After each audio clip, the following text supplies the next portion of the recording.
El proyecto con el que me quedé al final fue el de la cajita musical dentro de una caja, eh, siguiendo la idea de los contactos eléctricos como en reemplazo de las levas musicales que con estas cajitas se van teniendo, pero la idea de la dimensión, tiempo y distribución es la misma.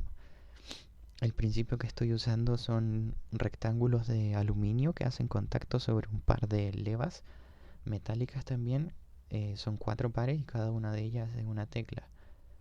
Lo que en primera instancia estaba pensando ejecutar con esta máquina eran videojuegos más bien simples, juegos de Nintendo más primitivos, y lo que haría falta para esto sería de construir el juego hacia una extensión mayor en, digamos, en espacio, espaciar el juego y ir descubriendo cómo el tiempo, el momento en el cual las teclas deben ser pulsadas, deben ir a adecuarse a una especie de mapeo que en este caso sería la banda. Y así la primera versión de la banda que hice, de alrededor de 1,5 metros, con eh, unos rectángulos bien grandotes y unas levas de aluminio, perdón, unas levas de alambre, con monedas para que hagan peso, iban haciendo estos contactos. No tenía manivela ni nada, entonces yo la tiraba desde la propia banda, pero con esto ya me di cuenta de que era posible hacer esto, que el contacto eléctrico no se perdía, que es alrededor de 5 volts, y que igual es poquito, y cuando uno trabaja con esos voltajes es probable que la pérdida sea tan grande que la señal se pierda a medio camino. El primer cableado que hice fue este, bien descuidado. No estaba usando la protoboard porque la verdad ni siquiera sabía si estaba haciendo algo que me iba a servir, y los cables que tenía ni siquiera me entraban en la proto. La primera versión de la caja que hice era esta.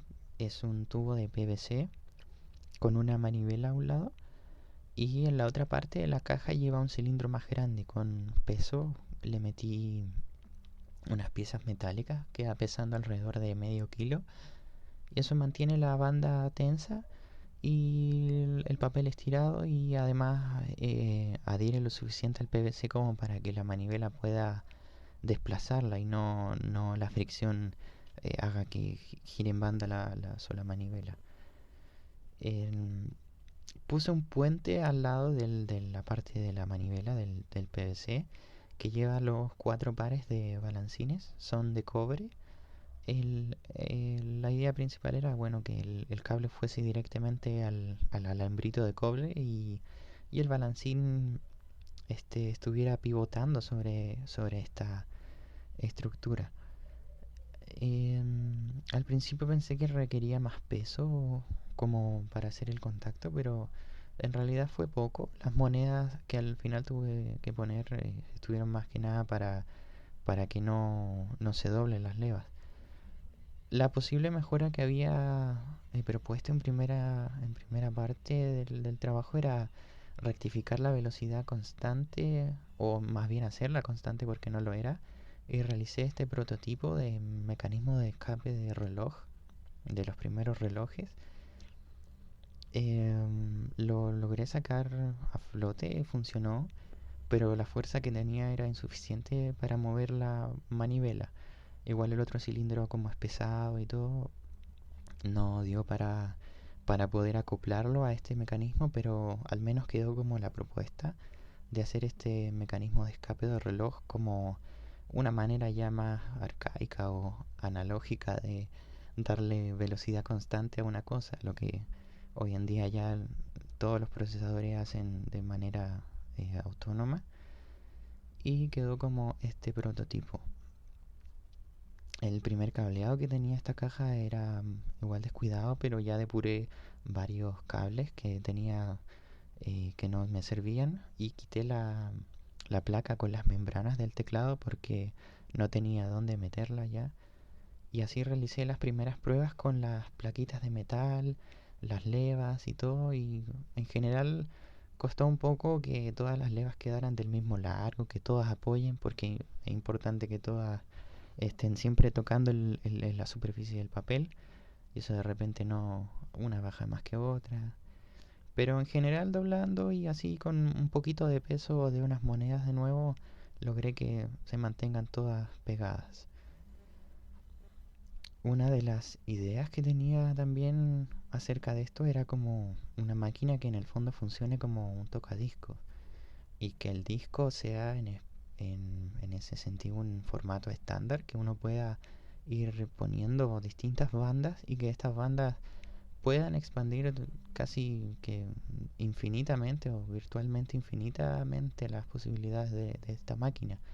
Igual que lo que pasa con los tocadiscos, que hasta el día de hoy se sacan discos en ese formato, en vinilo, podría ser una máquina que pese a lo arcaico tener una vida útil bastante más larga, realizando opciones de, digamos, ejecuciones cortas, de pocas señales, pero de una manera que uno puede directamente establecer la relación de cómo se está ejecutando eso, que sea bien visible.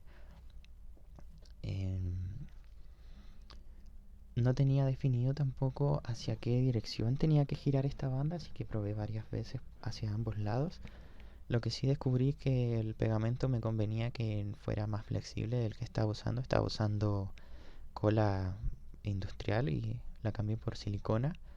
Y una de las primeras pruebas con la banda ya girando en sentido contrario, que fue lo que me resultó mejor para poder ir dibujando a lápiz las señales, fue este juego del Donkey Kong.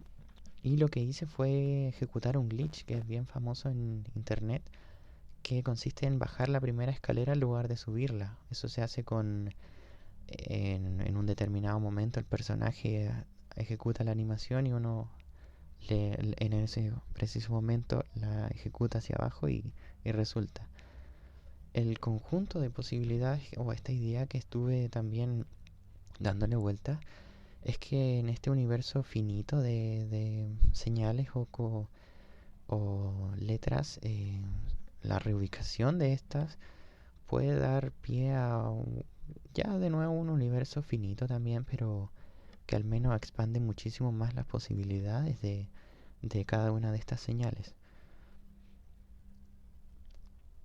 Y en esta parte también lo que ese fue un acercamiento más al anagrama. Me pareció como un bonito recurso acerca de lo limitado del universo.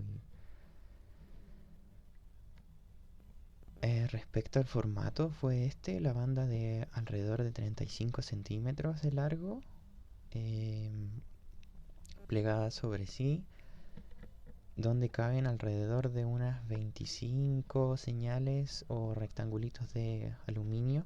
Si uno los hace más chicos, más grandes, más juntos, más separados. Yo lo máximo que logré poner fueron 25. Son 4 pistas que llevan las señales en orden. De nuevo la misma idea que la cajita musical propone. Y entonces El formato ya domesticado, aceptado, digamos, socialmente y que se transforma en un objeto cotidiano, pero que visto de afuera o visto en primera instancia para alguien que no lo conocería, sería bastante novedoso, bastante extraño. Un cilindro con unas plaquitas brillantes que no dice mucho, pero bueno, es más o menos lo que el grueso de los formatos que a día de hoy usamos propone.